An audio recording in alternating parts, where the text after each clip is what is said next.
l'invité culturel avec Linda Tamdrari.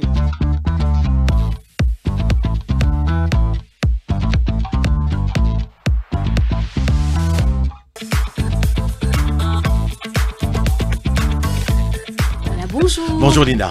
Quel plaisir, comme à chaque fois, d'être en votre compagnie et de continuer la matinale. L'aventure. La belle aventure jusqu'à 10h. Et pourvu que ça dure, exactement. Et la culture s'installe avec l'invité de chaque matin. On a ce bonheur, cette joie d'être avec notre invité ce matin. C'est notre invité. Il s'agit de Djawdet Gessouma. Bonjour. Bonjour. Bonjour, bonjour. Un habitué de la radio Chaîne 3. Un habitué de la maison. Un fils de la 3. En matière de culture et d'art, il est parmi nous aujourd'hui avec une activité. Il est directeur artistique du Festival international de la bande dessinée d'Alger, où il est en fait, là c'est en plein boulot actuellement. Les dernières retouches avant le lancement le 1er octobre de ce festival qui est à sa 17e édition. Oui. Voilà. L'âge de la maturité. Exactement. Voilà. Oui. C'est un festival formidable, tout en couleurs, où tout est permis, le rêve est permis. Le monde de la bulle, on est dans notre bulle. C'est bien entendu le fameux village qui s'installe au niveau de l'esplanade de Riyad el-Fath. Oui, c'est ça, oui. Donc du 1er au 5 octobre. Oui. Bienvenue à tout le monde dans cette grande festivité. C'est un village, donc vous pouvez déambuler, vous promener, partager, échanger des choses, assister à des conférences, voir des expositions, faire des ateliers. Acheter aussi, plein de bonnes choses liées. Il y a des bandes dessinées, il y a des livres, c'est superbe. Exactement. Et puis en ce moment, il faut savoir également que il y a donc ce qui est pas mal toujours au sein de ce festival, c'est que vous essayez d'organiser ça pendant le week-end. Aussi, oui, on est à cheval justement sur le week-end. Non, c'est pas une coïncidence. Voilà. C'est un calendrier qui est régulier.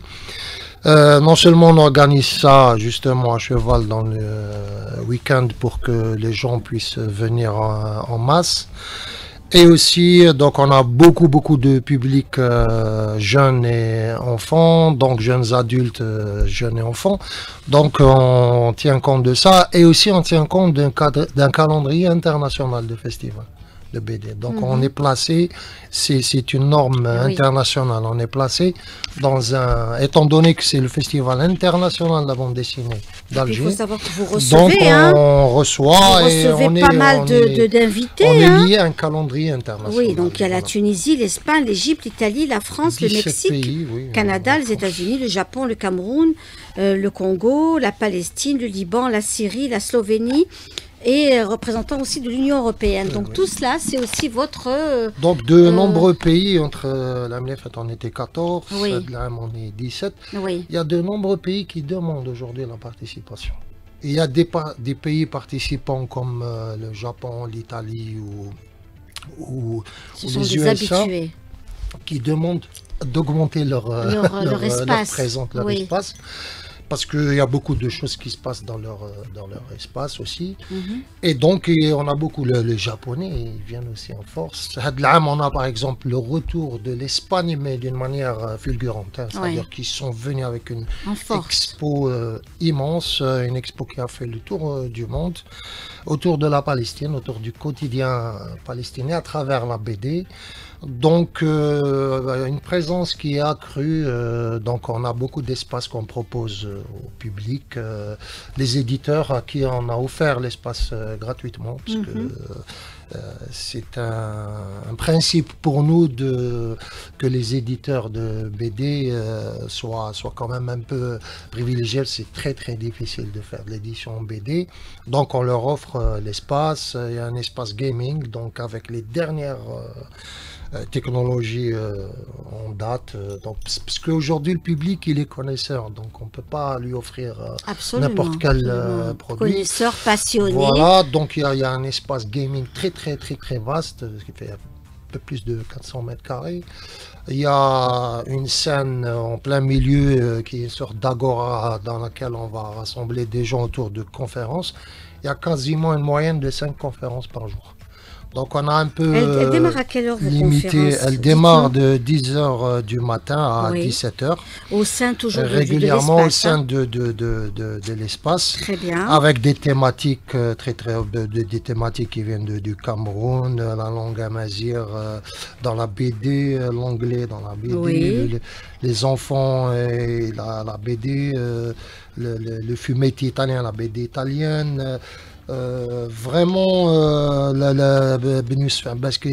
l'anglais dans la BD, Mohamed Aram, un des doyens, on va parler de l'animation dans la BD, Nada Degdoug de Tunisie va nous parler un peu de l'Isa, il y a l'Égypte qui est le pays invité d'honneur, c'est l'Égypte, très bien, avec un pays, donc l'Égypte qui est très très très dynamique, ils ont une industrie de la BD très vivante, très dynamique, très riche, donc c'est très très intéressant à découvrir.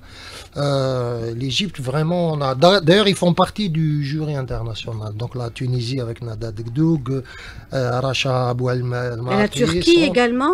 Il y a la Turquie aussi qui est intéressante à découvrir parce qu'on ne connaît pas beaucoup un peu la BD turque, on connaît un peu les choses traditionnelles comme Gerguz, toutes ces choses-là.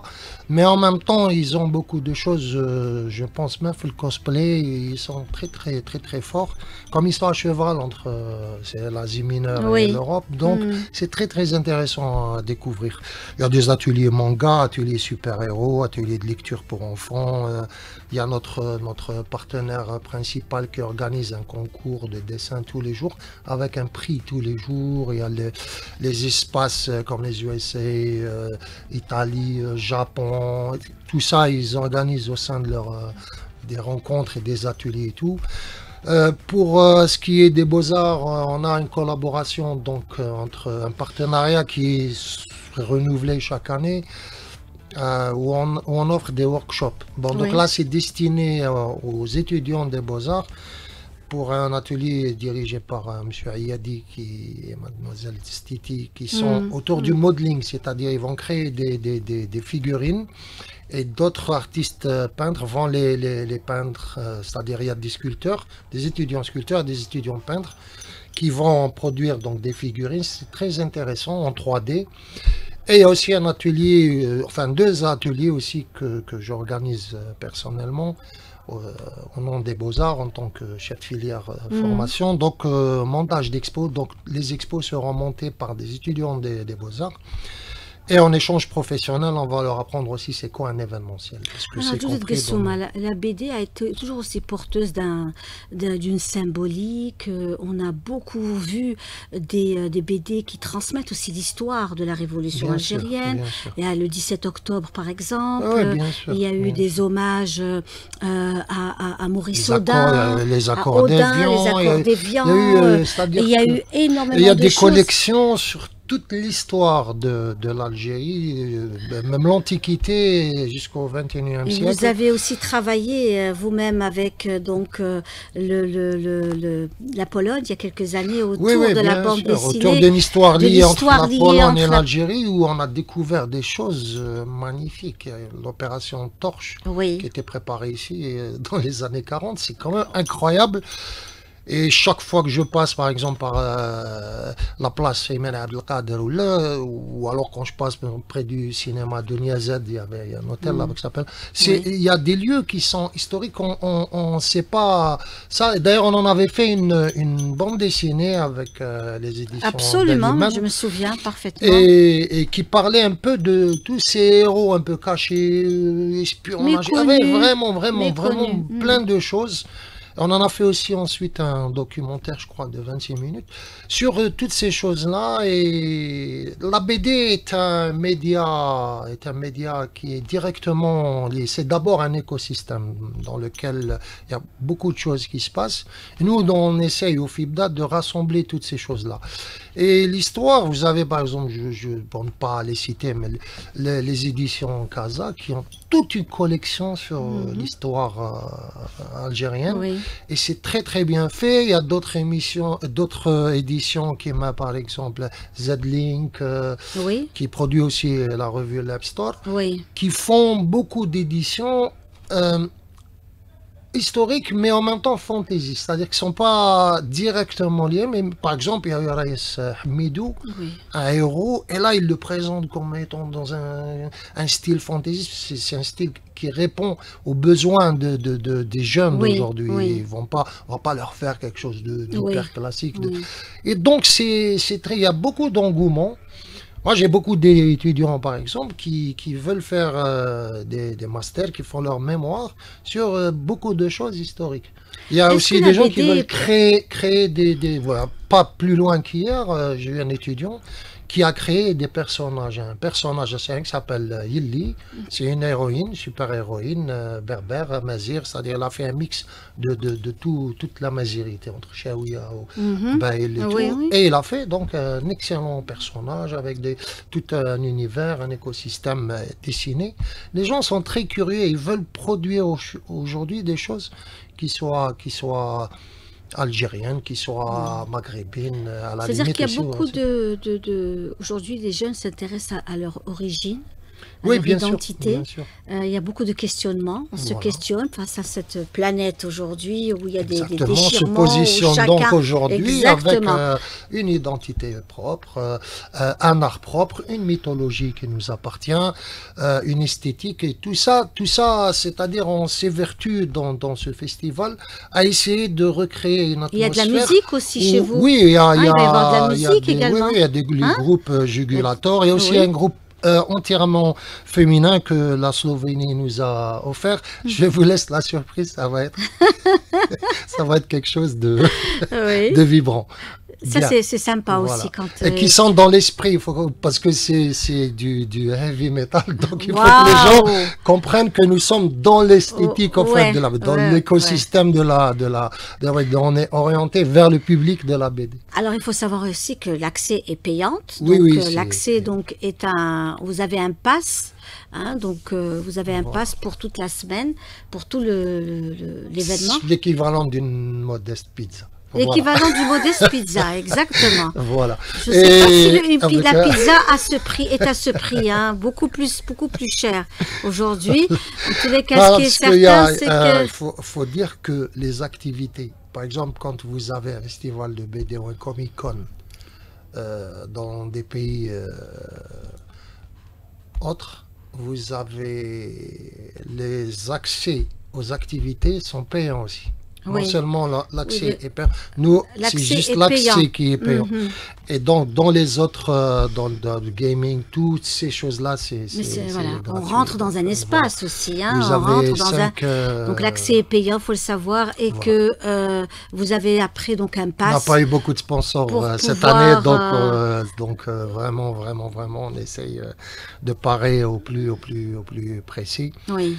Les budgets s'amenuisent d'année en année, et donc l'activité, pour la maintenir à un certain niveau, nous sommes obligés de faire l'entrée payante et de laisser parce que tous les ateliers, tout ça sont des espaces qui sont offerts par mais c'est gratuit, c'est-à-dire que vous pouvez bénéficier même nous, on propose ces espaces gratuitement. C'est pour ça que c'est un peu le problème. C'est-à-dire les gens, quand ils viennent exposer, tout ça, c'est à part juste les goodies, là où on vend des t-shirts, ça, c'est les gens louent l'espace, mais tout le reste est gratuit. Et donc, les sponsors ne sont pas régulièrement au rendez-vous et tout.